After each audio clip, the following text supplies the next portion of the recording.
Good evening guys. चलिए हम लोग प्रेजेंट और पास्ट को कंप्लीट करके उसकी प्रैक्टिस भी कर चुके हैं। आज हम लोग फ्यूचर को कंप्लीट करेंगे, ठीक है। चलिए बहुत जल्दी स्टार्ट करते हैं। सिंपल फ्यूचर, फ्यूचर का सबसे पहला रूल, पहला स्ट्रक्चर, ठीक है। सिंपल फ्यूचर की अगर हम बात करें तो जो एफर्मेटिव रूल होगा, ध्यान दीजिएगा, फ्यूचर बताने के लिए हम लोगों को विल का यूज करना पड़ता है, ठीक है। अब सिंपल बताने के लिए आपको ध्यान होना चाहिए कि सर बताए थे वर्ब 1, वर्ब 2, वर्ब 5 ये तीनों आ सकते हैं। सिंपल बताने के लिए हम लोग V1, V2 और V5 तीनों का इस्तेमाल कर सकते हैं, लेकिन फ्यूचर बताने के लिए हम लोग किसका इस्तेमाल करेंगे? विल का। और विल अपने आप में क्या है? एक मॉडल ऑक्सिलरी, मतलब मॉडल वर्ब। और आपको एक बात अच्छे तरीके से पता होनी चाहिए कि मॉडल वर्ब को अपने बाद क्या चाहिए? वर्ब 1। तो हम लोग सिंपल के लिए V1, V2, V5 तीनों में से किसी को भी लाएं तो चलेगा, लेकिन मॉडल वर्ब के साथ हम लोग किसका यूज करेंगे? वर्ब 1 का। अब देखिए इस स्ट्रक्चर को यूज कैसे करेंगे। जैसे he will win this race, he will win this race. अगर कोई काम आप प्लान के रूप में बनाते हैं या इमेजिन करते हैं, है ना, यानी आपकी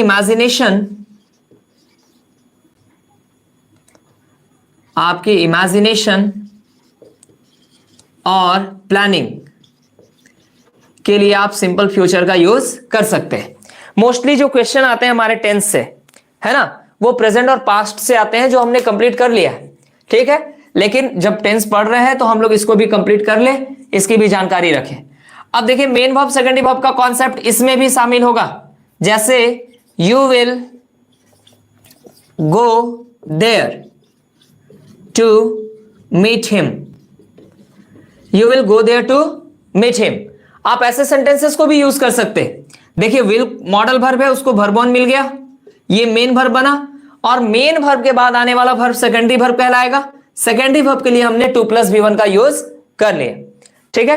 तो मेन वर्ब और सेकेंडरी वर्ब का कॉन्सेप्ट आप कहीं भी यूज कर सकते हैं, प्रेजेंट के किसी भी पार्ट में, पास्ट के किसी भी पार्ट में और फ्यूचर के किसी भी पार्ट में, ठीक है।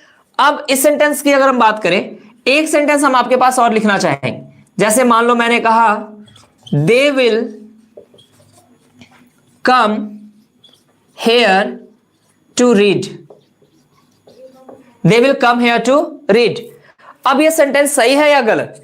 इस सेंटेंस को जरा वेरीफाई किया जाए। तो आपने दे के साथ विल यूज किया, विल मॉडल वर्ब है, इसको वर्ब 1 चाहिए, वर्ब 1 मिला, ये मेन वर्ब का काम भी कर गया, और मेन वर्ब के बाद हमें सेकेंडरी वर्ब भी मिला। तो सेंटेंस हमारा बिल्कुल करेक्ट हो गया, इसमें कहीं कोई प्रॉब्लम नहीं। लेकिन अगर आपके सामने एक सेंटेंस लिख जाए she will want to come here, she will want to come here. अब अगर इस सेंटेंस की बात करें तो फिर से आप कॉन्सेप्ट देखें, सब्जेक्ट को विल मिला, विल मॉडल वर्ब है, किसी भी सब्जेक्ट के साथ रह सकता है, ठीक है। विल मॉडल वर्ब है तो इसको वर्ब 1 चाहिए, वांट के रूप में इसे वर्ब 1 मिला, जो इस सेंटेंस का मेन वर्ब है, और आपको अच्छे तरीके से पता है कि मेन वर्ब के बाद आने वाला वर्ब सेकेंडरी वर्ब होगा, और सेकेंडरी वर्ब 2 + V1 होगा। तो यह सेंटेंस भी हमारा करेक्ट होना चाहिए। लेकिन आप इस सेंटेंस को सही माने या गलत माने, उससे पहले आप एक सेंटेंस को गौर करें। मैं इसके नीचे लिख रहा हूं, she would like to come here, she would like to come here. अब मैं आपको इन दोनों सेंटेंसेस को ऑप्शन में बांट दूं, ऑप्शन ए, ऑप्शन बी। आप मुझे कमेंट करके बताएं, अगर आपको फॉलो करना हो इन दोनों में से, तो आप कौन से सेंटेंस को फॉलो करेंगे, ऑप्शन ए को या ऑप्शन बी को? अगर हम इस सेंटेंस को देखें तो इसमें ऐसा कुछ नहीं है जो फॉलो नहीं किया गया, जो इस सेंटेंस में फॉलो किया गया था। उसके बावजूद भी आप ऑप्शन ए को फॉलो नहीं कर पाएंगे और यह गलत हो जाएगा। आप फॉलो किसको करेंगे? ऑप्शन बी को। अब इसके गलत होने का रीजन समझिए। जब कभी भी आपको फ्यूचर के सेंटेंसेस में चाहना को इंक्लूड करना हो, फ्यूचर के सेंटेंसेस में चाहना को इंक्लूड करना हो, तो आपके पास जो स्ट्रक्चर आएगा वो स्ट्रक्चर होगा सब्जेक्ट प्लस वुड, वुड के साथ लाइक, और लाइक के बाद 2 + वर्ब 1 और ऑब्जेक्ट। इस स्ट्रक्चर को आप यूज करते हैं किसके लिए? जब आप चाहना को कहां इंडिकेट करना चाहते हैं? फ्यूचर में। जैसे अगर मैं बोलूं मैं आपसे मिलना चाहूंगा तो हम लोग क्या लिखते हैं? I would like to meet you. मैं स्टेज पे जाना चाहूंगा, क्या बोलते हैं? I would like to go on the stage. तो अगर आप कभी भी चाहना को फ्यूचर में यूज करते हैं, अगर आप कभी भी चाहना को फ्यूचर में यूज करते हैं तो उसके लिए आपको यह स्ट्रक्चर दिया गया है और आपको इसी को फॉलो करना है। अब एग्जाम क्वेश्चन कैसे करता है? ये सेंटेंस तो हम लोग समझ गए कि चलो गलत क्यों हुआ भाई, क्योंकि चाहना को जब फ्यूचर में बताना हो तो बताने के लिए एक अलग स्ट्रक्चर दिया गया, हम और कोई स्ट्रक्चर यूज नहीं कर सकते। अब एग्जाम इस सेंटेंस को पूछेगा कैसे? वो विल के जगह वुड लगाएगा, विल के जगह वुड लगाएगा, लेकिन यहां वांट लिखेगा। तो वुड आपको याद दिलाएगा कि उसके साथ वांट नहीं, कौन आता है? लाइक आता है। ठीक है, पहला तरीका। दूसरा तरीका, एग्जाम हो सकता है यहां लाइक लिखे, है ना, लेकिन अगर एग्जाम यहां लाइक लिखेगा तो यहां विल देगा, तो आपको उस कंडीशन में लाइक याद दिलाएगा कि उसके साथ विल नहीं, कौन आता है? वुड आता है। ठीक है, यही दो तरीका है इस क्वेश्चन को पूछने का, और हमारा एग्जाम इसी तरीके से कभी कभी इस पॉइंट से क्वेश्चन कर लेता है। ठीक है, फिर भी मैं बता रहा हूं कि टेंस में हम लोग जो इंपॉर्टेंट सेक्शन था that was present and past that we have completed, but future हमें स्टडी करना होगा, क्योंकि अगर आप पढ़ाई करते हैं तो आपको सारी चीजों को पढ़ना चाहिए, है ना। इसका स्क्रीनशॉट ले लीजिए, अगले रूल पे आएंगे।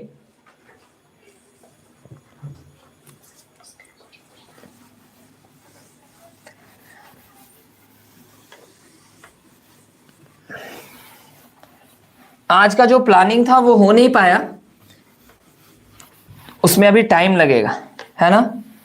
आप लोगों को पढ़ाने के लिए और अच्छे तरीके से क्वेश्चन प्रैक्टिस करवाने के लिए कुछ ऑर्डर किए हैं, उस ऑर्डर को डिलीवर होने में थोड़ा टाइम लगेगा। ठीक है, जिस दिन भी डिलीवर हुआ हम लोग ज़्यादा से ज़्यादा क्वेश्चन की प्रैक्टिस आसान तरीके से कर पाएंगे, है ना। ध्यान दीजिए, जो दूसरा रूल है फ्यूचर का वो है फ्यूचर कंटिन्यूअस। फ्यूचर कंटिन्यूअस की अगर हम बात करें तो जो एफर्मेटिव रूल है हमारा वो कैसे कंस्ट्रक्ट होगा? ध्यान दीजिए, फ्यूचर के लिए आपको विल को रखना है, कंटिन्यूअस के लिए आपको V4 को रखना है। ठीक है, लेकिन एक चीज का भी ध्यान रखना है कि विल मॉडल वर्ब है, उसको V1 चाहिए। आप उसके बाद V4 लगा रहे, V5 लगा रहे, कोई फर्क नहीं पड़ता, लेकिन आप उसको V1 दे दीजिए। यानी अगर आप मॉडल वर्ब को V1 दे देते हैं, सेटिस्फाई हो जाता है, साथ हम लोग वर्ब ऑन का यूज करेंगे तो एक ना यहां बॉक्स बना लेते हैं। ध्यान दीजिए, ये बॉक्स होगा इन दोनों के बीच के लड़ाई को शांत करने वाला। ठीक है, विल क्या चाहता है? इस बॉक्स में क्या रहे? सिंपली वर्ब ऑन रहे, क्योंकि विल एक मॉडल वर्ब है और मॉडल वर्ब को V1 चाहिए, है ना। वर्ब 4 क्या चाहता है? इस बॉक्स में क्या रहे? तो वर्ब 4 को आदत है is am are was were की, is am are was were की, यानी वर्ब 4 चाहता है या तो इज एम आर रख लो या तो वॉज वेयर रख लो, कम से कम किसी एक को तो रख लो। लेकिन इस बॉक्स में विल चाहता है कि V1 रहे। तो अब आप गौर करके देख सकते हैं, अगर हम यहां कोई ऐसा उपाय लगा दे जिससे ये भी खुश हो जाए और ये भी खुश हो जाए तो ही हमारा रूल सही हो पाएगा। अगर आप किसी एक को भी दुखी करेंगे तो आपका रूल सही नहीं हो पाएगा। ध्यान दीजिएगा जरा, थोड़ी देर के लिए हम यहां हैव लिख रहे हैं। ठीक है, आपको भी पता है ये गलत है, मुझे भी पता है ये गलत है ना। अब ध्यान दीजिएगा एक बात, यहां पे हैव के आने से V1 आ गया, मॉडल वर्ब बहुत खुश हुआ, है ना। मॉडल वर्ब खुश क्यों हुआ? क्योंकि उसको सिर्फ V1 चाहिए, उसको मतलब नहीं कि V1 कौन है, लेकिन बस उसको V1 चाहिए। तो V1 मिल गया। अब जैसे ही V1 मिल गया तो वर्ब 4 भी देखेगा कि भाई मेरा is am are was were है या नहीं। तो आपको अच्छी तरीके से पता है हैव का is am are was were से कोई लेना देना नहीं है, तो ये एक को खुश कर पा रहा है, दूसरे को खुश नहीं कर पा रहा है। तो ऐसे कंडीशन में हम इसको नहीं रख सकते सर। रखने के लिए हम लोग एक वर्ड और ट्राई करेंगे, बी। जो बच्चे जानते थे उनको पहले से पता होगा is am are was were की क्वालिटी बी में होती है, ये बात हम अच्छी तरीके से जानते हैं, है ना। अब आप चेक करके देखें, विल को वर्ब ऑन मिला किस फॉर्म में? बी के फॉर्म में, और वर्ब 4 को is am are was were मिला, क्योंकि बी से ही is am are was were का जन्म होता है, तो is am are was were की क्वालिटी बी में होती है। इस वजह से हमारा फ्यूचर कंटिन्यूअस का रूल जो है वो कुछ ऐसा होता है, will plus be plus verb 4, will plus be plus verb 4। अब इस बॉक्स को हम अनबॉक्स कर देते हैं। ठीक है, ये स्ट्रक्चर हो गया। अब इसका यूज कहां करना है? ध्यान दीजिए, इसका यूज सिंपली जैसे आप बोलते हैं प्रेजेंट कंटिन्यूअस, तो प्रेजेंट कंटिन्यूअस मतलब वैसे काम जो प्रेजेंट में कंटिन्यू होते, पास्ट कंटिन्यूअस तो वैसे काम जो पास्ट में कंटिन्यू थे, सिमिलरली फ्यूचर कंटिन्यूअस तो वैसे काम जो फ्यूचर में कंटिन्यू रहेंगे। लेकिन देखिए चूंकि ये बात फ्यूचर की है तो हम मान के चलते हैं कि ये काम फ्यूचर में कंटिन्यू रहेंगे। जैसे he will be writing a letter, he will be writing a letter, हम मान के चलते हैं कि ये काम फ्यूचर में कंटिन्यू रहेगा। ठीक है, this is all about future continuous. आपने वहां जो प्रेजेंट और पास्ट में पढ़ा था कि कुछ वर्ब का कंटिन्यूअस फॉर्म नहीं होता है, उसको यहां भी अप्लाई करेंगे। वो बात सिर्फ प्रेजेंट या पास्ट के लिए नहीं थी, वो बात सभी जगहों के लिए थी। सर नेटवर्क प्रॉब्लम हो रहा है क्या? इधर तो नेटवर्क प्रॉब्लम नहीं है ना, क्योंकि यहां जो भी मोबाइल वगैरह हम लोग लैपटॉप वगैरह यूज कर रहे हैं वो सब ठीक ठाक ही चल रहा है। ध्यान दीजिए, अगर बात करें फ्यूचर परफेक्ट की, फ्यूचर परफेक्ट की बात करें तो फ्यूचर परफेक्ट का जो स्ट्रक्चर होगा वो क्या होगा? ध्यान दीजिए, यहां भी फ्यूचर के लिए हम लोग विल का यूज करेंगे, एक बॉक्स बना लेते हैं थोड़ी देर के लिए, और परफेक्ट के लिए भी3 का यूज करेंगे। अब आपको अच्छे तरीके से पता है कि विल को इस बॉक्स में केवल भी1 दिखना चाहिए, लेकिन भी3 को इस बॉक्स में हैज, हैव और हैड दिखना चाहिए। भी3 को इस बॉक्स में हैज, हैव और हैड देना चाहिए। ठीक है, लेकिन विल को, मॉडल वर्ब को इस बॉक्स में भी1 चाहिए, तो इस बार हम हैव रख लेते हैं। और अगर हम हैव रखते हैं और इस बॉक्स को अनबॉक्स करते हैं तो हम पाएंगे दोनों खुश है। क्यों? क्योंकि हैव एक वर्ब है और मॉडल वर्ब को वर्ब मिल गया। लेकिन भी3 को क्या चाहिए था? हैज, हैव, हैड, तो उसको हैज, हैव, हैड में से हैव मिल गया, दोनों खुश हो गया। अब फ्यूचर परफेक्ट का मतलब क्या है? जैसे प्रेजेंट में परफेक्ट था, प्रेजेंट परफेक्ट, तो हम लोग प्रेजेंट में काम कंप्लीट मानते थे। उसी तरीके से पास्ट परफेक्ट था, तो पास्ट परफेक्ट मतलब वैसा काम जो पास्ट में कंप्लीट हुआ। फ्यूचर परफेक्ट का मतलब वैसा काम जो फ्यूचर में कंप्लीट होगा। लेकिन यहां भी हम लोग मान के चलेंगे, यानी आपको मान के चलना है कि यह काम फ्यूचर में कंप्लीट हो जाएगा। जैसे उसको कब तक लेटर लिखवाते रहेंगे हम? चलिए लेटर लिखने को कंप्लीट कर देते हैं। He will have written a letter, he will have written a letter. तो इस आधार पे हम लोग फ्यूचर कंटिन्यूअस और फ्यूचर परफेक्ट को यूज करते हैं। ठीक, अब फ्यूचर परफेक्ट में एक दो बातें अलग से जानने लायक है, उन बातों को ध्यान दीजिए। जैसे दो स्ट्रक्चर ध्यान रखिएगा, एक bye the end of, end of के बाद कोई टाइमिंग देगा, जैसे bye the end of August, bye the end of 2022, bye the end of his marriage, bye the end of this festival, कुछ ना कुछ देगा यहां, है ना। और एक bye the time, bye the time next. देखिए बाय द टाइम से रिलेटेड एक और बात मैं बताऊंगा आज आपको, लेकिन यहां पे बाय द टाइम केवल अकेले नहीं है, बाय द टाइम के साथ क्या लगा हुआ है? नेक्स्ट लगा हुआ है। तो यही फर्क लाएगा उस पॉइंट में और इस पॉइंट में। तो बाय द टाइम नेक्स्ट के साथ भी कोई टाइमिंग रहेगा, जैसे bye the time next month, by the time next year, है ना। तो इनके साथ आपको फ्यूचर परफेक्ट का यूज करना है, फ्यूचर परफेक्ट का यूज करना है। जैसे अगर हम एग्जांपल लिखें, you will have bought a car, you will have bought a car by the end of, by the end of this year, by the end of this year. अगर इस sentence की बात करें तो यहां पे लास्ट में bye the end of this year लगा हुआ है, जिसके साथ हमें बताया गया कि फ्यूचर परफेक्ट यूज करना है। इस एग्जांपल को चेंज कर दीजिए, you will have bought a car by the time next month, you will have bought a car by the time next month. आप उस तरीके से भी यूज कर सकते हैं, ठीक है। तो ऐसा कोई प्रॉब्लम नहीं आएगा। फ्यूचर परफेक्ट को यूज करने के लिए ये दो अलग से स्ट्रक्चर दिए गए हैं जहां आपको फ्यूचर परफेक्ट यूज करना है, ठीक है। फिर से मैं अभी बता रहा हूं कि अभी थोड़ी देर बाद मैं बाय द टाइम के बारे में फिर चर्चा करूंगा, लेकिन वहां बाय द टाइम मिलेगा आपको और यहां by the time next week, next month, ऐसे टाइमिंग मिल रहा है। तो उसमें और इसमें बहुत फर्क रहेगा, ध्यान रखिएगा, है ना। चलिए अगले हम लोग पॉइंट पे आते हैं, इसको इरेज करेंगे, स्क्रीनशॉट ले लीजिए। और एक बात आपको सिखाई जाए,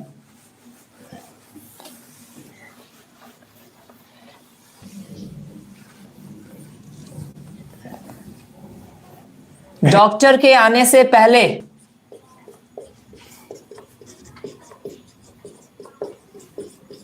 रोगी मर जाएगा, जिसको पहले हम लोग ग्रामेटिकल टर्म में लिखते थे रोगी मर चुका होगा, है ना, तो वैसा नहीं लिख के आप ऐसा भी लिख सकते हैं।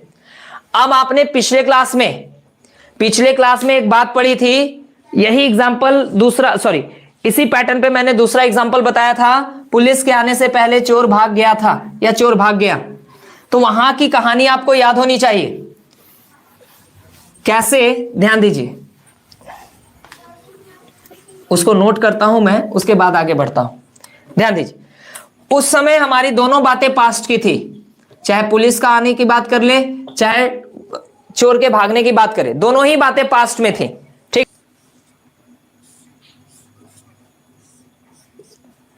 सब्जेक्ट V2 और ऑब्जेक्ट, जिसको आप सिंपल पास्ट बोलते हैं,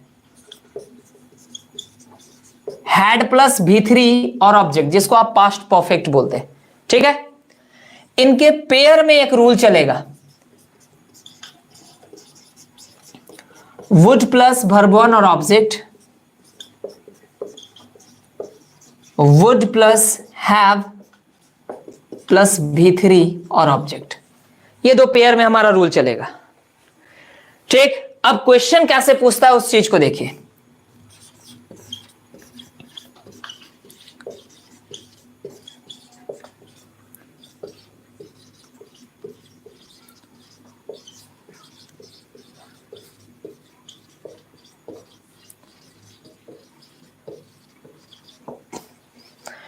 देखिए, सेंटेंस लिखा गया है, if he would have come here I would have helped him. अब आपको एक बात याद होनी चाहिए थी, सिंपल प्रेजेंट में मैंने बताया था कि इफ के साथ विल नहीं लगेगा, और उस दौरान मैंने कहा था कि वुड को भी याद रखिए, आज काम आ गया वुड, यानी if, when, until, unless, after, before, in case, as soon as long as, इनके साथ जैसे आपने दिमाग में बैठाया कि विल नहीं आता है, वैसे ही दिमाग में बैठाइए वुड भी नहीं आता है। तो इस आधार पे इफ के साथ हमें वुड गलत दिया गया, ये नहीं होना चाहिए। ठीक, अब आप पाएंगे कि ये बात पास्ट की है, तो इफ के साथ हमारे पास दो स्ट्रक्चर्स मौजूद है, या तो हम V2 का यूज कर ले या तो हैड प्लस V3 का यूज कर ले। तो भाई इस वाले सेक्शन में तो गलती है ही, तो जिसमें गलती है उससे मत पूछिए, जो सही है उसको ध्यान दीजिए। सही दिया गया क्या, वुड हैव V3। आप पाएंगे वुड हैव V3 यहां है, और इसके साथ आने वाला पेयर कौन है, हैड प्लस V3। तो हमारा काम है इस सेंटेंस में हैड प्लस V3 लाना। तो वुड तो हट गया, हैव को हटा करके अगर आप हैड कर दे तो हैड प्लस V3 आपका रूल बन गया, सेंटेंस बिल्कुल सही हो गया। If he had come here I would have helped him. Come का V3 कम ही होता है, ये बात ध्यान रखिएगा, कम का V2 केम, लेकिन V3 वापस कम, है ना। तो अब हमारा सेंटेंस इस पेयर पे बना, हैड प्लस V3 और इधर वुड हैव V3। तो आपके एग्जाम में इस पॉइंट से जब भी क्वेश्चन आएगा तो आपको देखना है कि गलती कौन से सेक्शन में है, और जिस सेक्शन में मिस्टेक है उसको छोड़िए, जो सही है उससे देखिए कि कौन से पेयर की डिमांड हो रही है ना, इसकी डिमांड हो रही है या फिर हैड प्लस V3 की। ये एक बहुत इंपॉर्टेंट पॉइंट है डियर, है ना, कई बार पूछा गया हमारे कॉम्पिटेटिव एग्जामिनेशन में। एक पॉइंट और, कभी कभी पूछा जाता है, ऐसा नहीं बोल सकता हूं कि कई बार पूछा गया, लेकिन हाँ पढ़ना जरूरी है। देखिए, कभी कभी आपको ऐसा एक रूल मिलेगा एग्जाम में, सेंटेंस मिलेगा जहां सिंपल पास्ट दिया जाएगा, है ना, और साथ में सिंस होगा, फिर साथ में सिंपल पास्ट होगा। मतलब अगर लैंग्वेज की मैं बात करूं तो लैंग्वेज कहता है कि दो सेंटेंसेस अगर सिंपल पास्ट के दिए जाएं, दो सेंटेंसेस अगर सिंपल पास्ट के दिए जाएं और उन दोनों को जोड़ने का काम कौन करे, सिंस। दो सेंटेंसेस अगर सिंपल पास्ट के दिए जाएं और दोनों को जोड़ने का काम कौन करे, सिंस, तो ये गलत होगा, ऐसा नहीं हो सकता है। ठीक, दूसरी बात, जैसे मान लीजिए एक एग्जांपल मैं लिख दूं, 2 years passed since you came here। तो आप डायरेक्टली बोलेंगे कि सर ये सेंटेंस गलत है। क्यों? क्योंकि दो सेंटेंस सिंपल पास्ट के दिए गए और दोनों को जोड़ने वाला कौन है, सिंस। ऐसा कोई पैटर्न नहीं है। दूसरा, इसी से मिलता जुलता है, अभी इसका सही क्या होगा मैं बताऊंगा थोड़ी देर में। दो सेंटेंसेस अगर आपको प्रेजेंट परफेक्ट के दिए जाएं और जोड़ा जाए सिंस से, दो सेंटेंसेस अगर आपको प्रेजेंट परफेक्ट के दिए जाएं और उसको भी ऐड किससे किया जाए, सिंस से। तो याद रखिएगा ये स्ट्रक्चर भी फॉलो नहीं होगा, ये स्ट्रक्चर भी फॉलो नहीं होगा। इसके लिए भी एक एग्जांपल देखिए, 2 years have passed since you have come here। अब आप देखिए तो जरा, दोनों सेंटेंसेस में प्रेजेंट परफेक्ट है प्लस V3 की वजह से, और दोनों को जोड़ा किससे गया, सिंस से। इस वजह से ये सेंटेंस भी गलत होगा, क्योंकि ये दोनों पैटर्न ग्रामर में मौजूद नहीं है। अब इनका सही पैटर्न क्या है, तो सही पैटर्न के लिए मुझे थोड़ा ऊपर में जगह चाहिए, आप इसका स्क्रीनशॉट ले लें ताकि ऊपर वाली चीजों को हम इरेज कर पाए। एक काम पहले हो रहा था, एक काम बाद में हो रहा था, है ना। तो जो पहले हो रहा था उसको हम लोग बनाए थे पास्ट परफेक्ट में, और जो बाद में हुआ था उसको हम लोग बनाए थे सिंपल पास्ट में।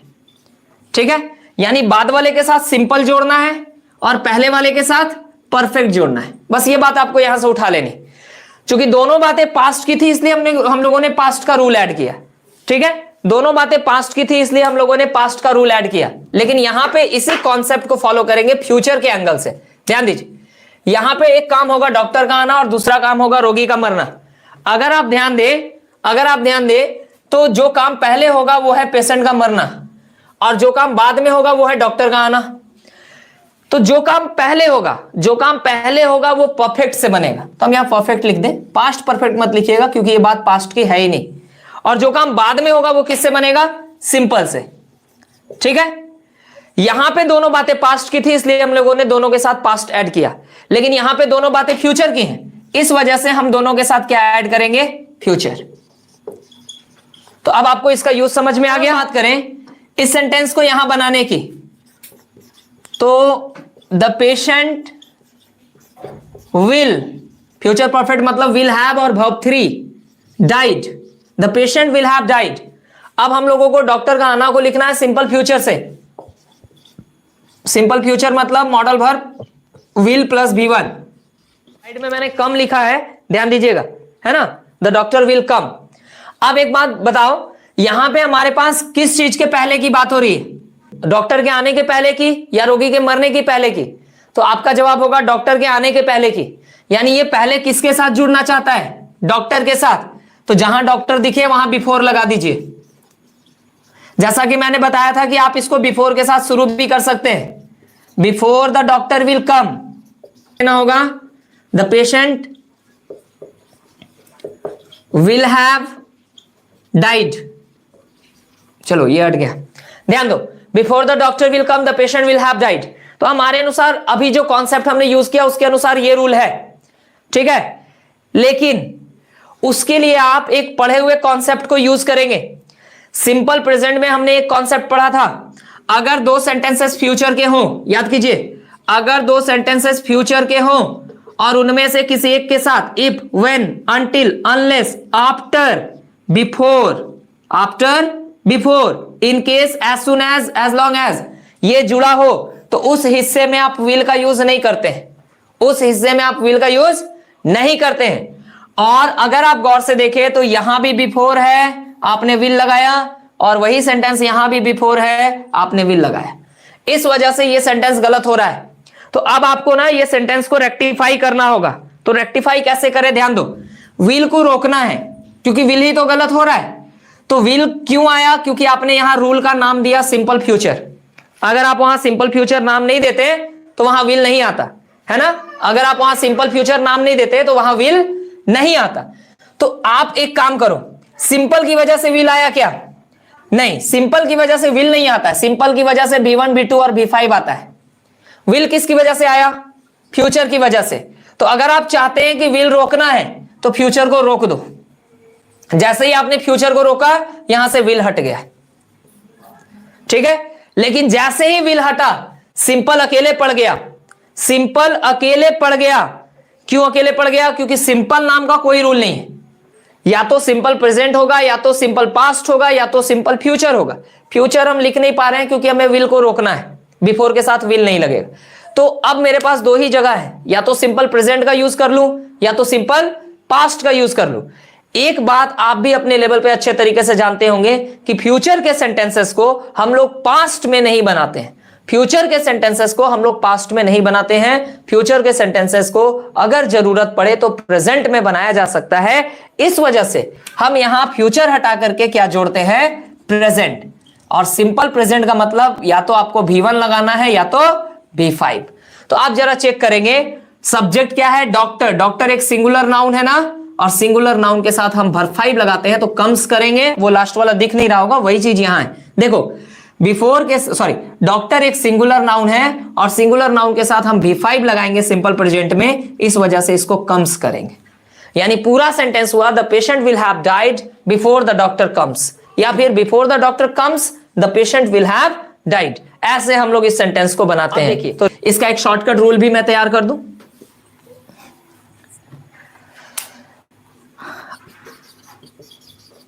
Future perfect plus before plus simple present, यही स्ट्रक्चर यहां यूज हुआ है। आप इसका यूज कर सकते हैं। एक बिफोर वाला और था जो पास्ट में था, है ना, उसको भी हम यहां जरा लाते हैं, कुछ काम है मुझे। एक रूल था पास्ट परफेक्ट जो हम लोग पिछले क्लास में पढ़े थे, साथ में उसके भी बिफोर आया था, और बिफोर के साथ आया था सिंपल पास्ट। ठीक है, ये दो स्ट्रक्चर हो गए बिफोर से रिलेटेड। अब यहां पे एक बात सीखिए कि बिफोर के जगह आपको बाय द टाइम भी दिया जा सकता है। बिफोर के जगह आपको बाय द टाइम भी दिया जा सकता है, सेम कॉन्सेप्ट फॉलो होगा। अभी थोड़ी देर पहले मैंने फ्यूचर परफेक्ट में bye the time next year, by the time next month ऐसा टाइमिंग बताया था, उसको इससे टैली मत कीजिएगा। ये सिर्फ बाय द टाइम है, लेकिन वहां पे by the time next year, by the time next month, by the time next week ऐसा टाइमिंग था। ठीक है, तो इस बिफोर के जगह अगर बाय द टाइम भी लगा हो तो आप सेम कॉन्सेप्ट फॉलो करेंगे। बाय द टाइम के साथ simple present, bye the time के साथ सिंपल पास्ट। क्लियर है?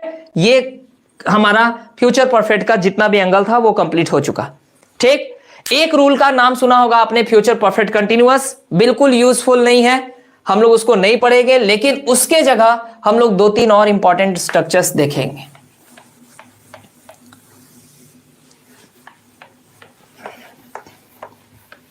ध्यान दीजिए, अगर हम बात करें इसके सही पैटर्न की, तो आपको एक पैटर्न याद करना चाहिए कि एक सेंटेंस प्रेजेंट परफेक्ट का हो सकता है और एक सेंटेंस सिंपल पास्ट का हो सकता है, और दोनों को जोड़ने वाला सिंस होगा।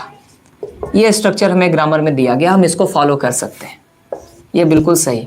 तो इन दोनों एग्जाम्पल को हम यहां सुधार देते हैं। कैसे? 2 years have passed since you came here। ठीक है, अब ये सेंटेंस करेक्ट हुआ क्योंकि एक साइड प्रेजेंट परफेक्ट है और दूसरा सिंपल पास्ट, और जोड़ने का काम सिंस। ये वाला हिस्सा पहले भी ला सकते हो। देखो, कंजंक्शन की अगर बात करो, कंजंक्शन की अगर बात करो, जैसे यहां पे हम देखते हैं एक सेंटेंस है, हमने कंजंक्शन लाया, दूसरा सेंटेंस। ठीक है, पहला टाइप ये हो गया।